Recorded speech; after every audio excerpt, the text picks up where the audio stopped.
السلام علیکم ورحمۃ اللہ وبرکاتہ۔ ناظرین، اس سے پہلے آپ کو ایک طریقہ بتایا گیا تھا کہ جادوگر جنات کو حاضر کرنے کے لیے کیا خباستیں کرتے ہیں۔ آج اللہ کی توفیق و رحمت سے دوسرے طریقے کا ذکر ہوگا، اور یہ بھی پورا ذکر نہیں کروں گا تاکہ کوئی اپنی دنیا اور آخرت تباہ نہ کر لے، مختصر بیان کروں گا۔ جادوگر کوئی پرندہ، فاختہ وغیرہ یا کوئی جانور، مرغی وغیرہ جو جنوں کی طرف سے بتائی گئی خاص شکل و صورت کے مطابق منگواتا ہے، جس کا رنگ عام طور پر سیاہ ہوتا ہے، کیونکہ جن سیاہ رنگ کو دوسرے رنگوں پر فوقیت دیتے ہیں۔ پھر وہ اسے بسم اللہ پڑھے بغیر ذبح کر دیتا ہے اور اس کا خون مریض کے جسم پر ملتا ہے، پھر اسے کھنڈرات یا کنووں میں یا غیر آباد جگہوں میں پھینک دیتا ہے، جو کہ عموماً جنوں کے گھر ہوتے ہیں، اور اسے ان میں پھینکتے ہوئے بھی بسم اللہ نہیں پڑھتا۔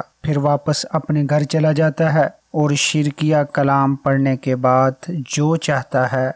اس کا جنوں کو حکم جاری کر دیتا ہے۔ تمام علماء کا اتفاق ہے جنوں کے لیے جانور ذبح کرنا حرام بلکہ شرک ہے، کیونکہ یہ غیر اللہ کے لیے ذبح کیا جاتا ہے، اور ایسے جانوروں کا گوشت کھانا بھی کسی مسلمان کے لیے جائز نہیں۔ جہاں لوگ ایسا ناپاک فعل ہر زمانے میں اور ہر جگہ کرتے رہتے ہیں۔ خلیفہ وقت کے دور میں ایک چشمہ دریافت ہوا، اس نے اسے عام لوگوں کے لیے کھول دینے کا ارادہ کیا اور اس پر جنوں کے لیے جانور ذبح کیا تاکہ جن اس کا پانی گہرائی تک نہ پہنچا دیں، پھر اس کا گوشت لوگوں کو کھلا دیا۔ یہ بات امام ابن شہاب زہری رحمت اللہ علیہ تک پہنچی تو وہ فرمانے لگے، خبردار، ذبح شدہ جانور حرام ہے، اور خلیفہ وقت نے لوگوں کو حرام کھلایا ہے، کیونکہ رسول اللہ صلی اللہ علیہ وآلہ وسلم نے ایسے جانور کا گوشت کھانے سے منع فرمایا ہے جسے جنوں کے لیے ذبح کیا گیا ہو۔ صحیح مسلم میں حضرت علی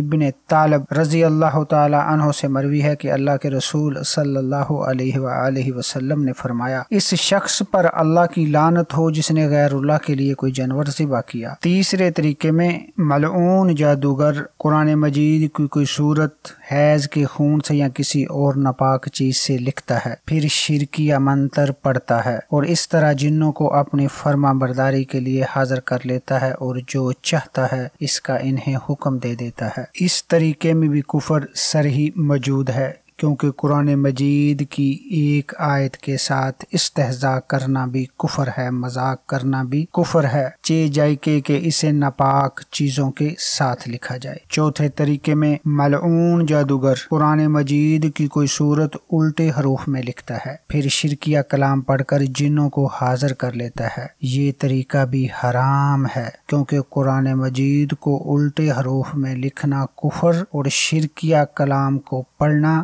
شرک ہے۔ پانچویں طریقے میں جادوگر ایک خاص ستارے کے طلوع ہونے کا انتظار کرتا ہے، اور جب طلوع ہو جاتا ہے تو جادوگر اس سے مخاطب ہوتا ہے، پھر جادو والے ورد پڑھتا ہے جن میں کفر اور شرک موجود ہوتا ہے، پھر چند ایسی حرکتیں کرتا ہے کہ اس کے خیال کے مطابق ان حرکتوں سے اس ستارے کی برکات اس پر نازل ہوتی ہیں، حالانکہ حقیقت میں وہ اپنی ان حرکات سے اس ستارے کی پوجا کر رہا ہوتا ہے، اور جب وہ غیر اللہ کی پوجا شروع کرتا ہے تو شیطان اس ملعون کے احکامات پر لبیک کہتے ہیں، جبکہ جادوگر یہ سمجھتا ہے کہ اس ستارے نے اس کی مدد کی، حالانکہ ستارے کو تو اس کی کسی حرکت کا علم ہی نہیں ہوتا، اور جادوگر یہ دعویٰ کرتے ہیں کہ مندرجہ والے طریقے سے کیا گیا جادو اس وقت تک ختم نہیں ہو سکتا جب تک یہ ستارہ دوبارہ طلوع نہ ہو، اور ایسے ستارے بھی ہیں جو سال میں صرف ایک مرتبہ طلوع ہوتے ہیں، چنانچہ وہ سال بھر اس ستارے کے طلوع ہونے کا انتظار کرتے ہیں، پھر ایسے